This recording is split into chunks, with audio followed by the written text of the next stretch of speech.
This is Canadian Second World War veteran George Beardshaw. 79 years ago today, September 7th, 1944, was George's first day with his new regiment. He was taken on strength as a replacement by the Queen's Own Rifles of Canada.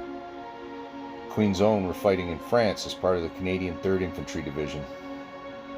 Today, George is the last living veteran that fought with the Queen's Own during the Second World War. Born in a small coal mining town in Yorkshire, England, George was sent to an orphanage at the age of 6. When he was 14, he volunteered to come to Canada with the British Home Child program. It was run by the Bernardo Homes orphanages where he was living. Once he arrived in Canada, he was sent to a farm near Lindsay, Ontario, where it was made clear that he was there to work, and work he did. Today we'd call it indentured servitude. I don't think he saw much of the money, the $3 a month he was getting paid. After 5 years of doing all the work, and tired of being told that he wasn't worth the money he was being paid, George left the farm and joined the Canadian Army. And that's how he found himself in France with the Queen's Own Rifles.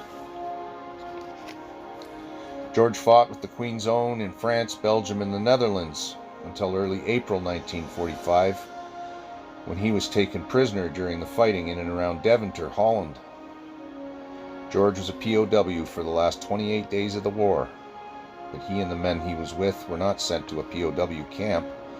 Instead, they were locked up in a 3-story building that used to be a convent for nuns.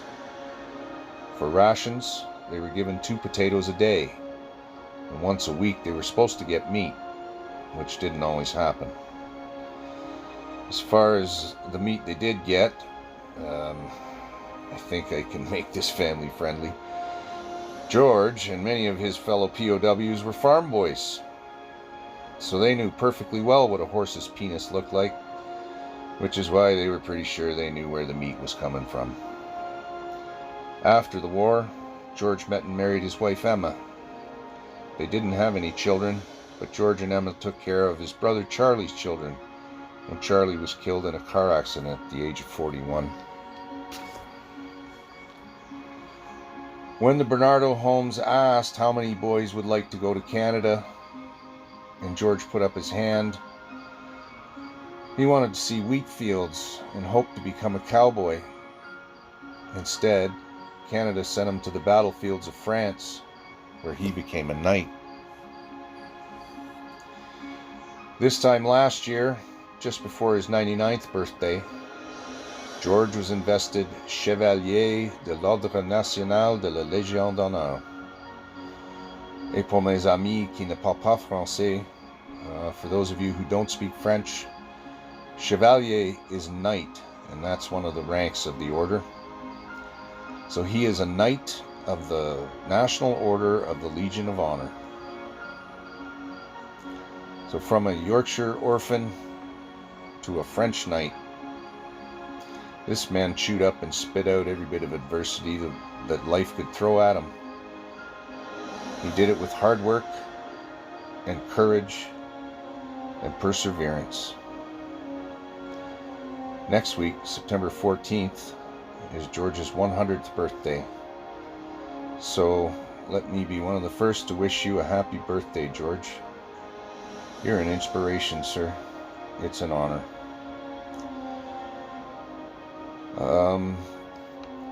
I'm going to put down in the links below, or the description down below, I'm going to put links to the Queen's Own Rifle Museum site, where you can read some more about George.